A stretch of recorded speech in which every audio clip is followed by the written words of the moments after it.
Pertanyaan pembuka, kira-kira apa yang bisa diambil manfaat dari para siswa SSB dan pemain-pemain usia muda kita dengan adanya Piala Dunia U17 2023 di Indonesia? Oke, yang pertama yang anak-anak kita SSB lihat itu pasti mereka nonton cara bermain. Nah, tapi yang paling penting dari sini, kalau menurut saya, kita bisa ambil cara mereka mental bertanding. Itu nomor satu. Karena apa semua bagus kalau mental bertandingnya kecil, nomor satu. Kita bisa lihat semua. Kita bisa lihat kayak kita punya timnas, ya. Walaupun mereka diserang, tapi masih punya fight, masih punya daya juang luar biasa. Itu kalau bukan bicara mental, itu nggak akan mungkin. Jadi untuk Piala Dunia ini yang kita ambil dari anak-anak, menurut saya kita pertama mental bertanding.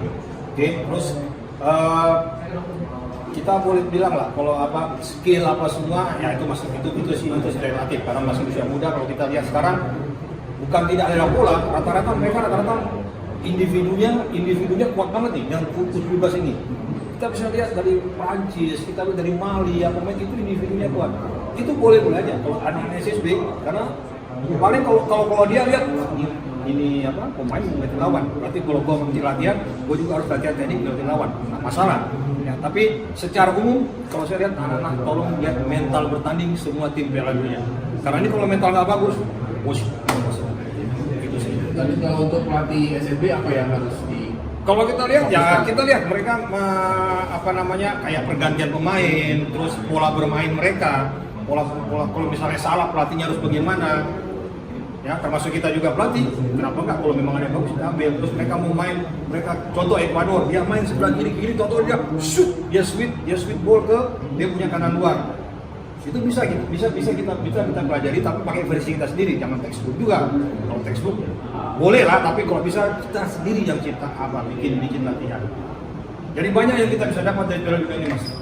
Dari pola, dari cara defense mereka, dari set piece corner.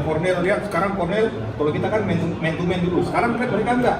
Mereka udah di daerah penalti sudah mati loh. Berdirinya sudah di depan gawang satu-satu. Karena mereka sudah yang tadi saya bilang, mereka sudah belajar itu dari analisis. Ini pasti bola kalau corner diangkatnya ke sini. Mereka sudah taruh orang di sana.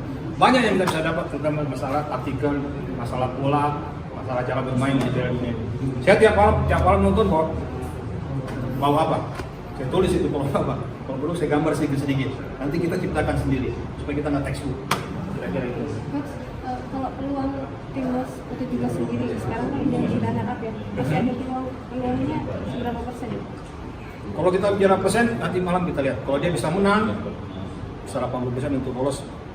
Tapi karena lawan terakhir dia lawannya Maroko. Kita lihat nanti malam ini mereka main. Tapi kalau mereka menang, saya yakin pasti mereka lebih termotivasi lagi. Kita berharap lah mereka bisa lolos ke berikutnya, dan ini kan buat sejarah main di kita. Mereka bisa lolos ke babak berikutnya kan sejarah banget. Kemarin sempat 20 tertunda yang termasuk saya, kita sedikit sakit hati.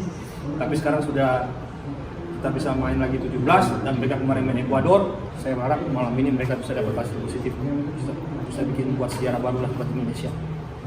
Jadi kita nggak dianggap penting juga sama negara-negara lain. Tapi kalau dari analisa kemarin pertandingan pertama kan lawan Ekuador 1-1. Ya.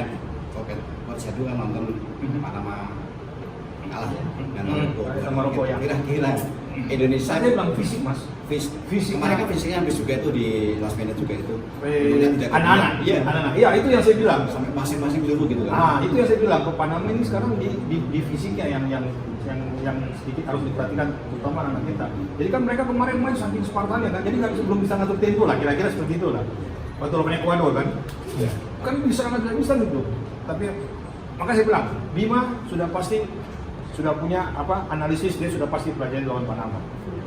Jadi kalau untuk fisik mungkin saya nggak tahu gimana nanti Bima aturnya, tapi dia sudah pelajari. Kalau kita lihat Panama juga nggak terlalu fisiknya yang saya pikir kalau mereka main kayak kemarin lawan Ekuador dan ball position yang mereka bisa ngatur, mereka bisa. Terima kasih sudah menonton. Silakan subscribe, like, dan jangan lupa komen di bawah ya bola spotter.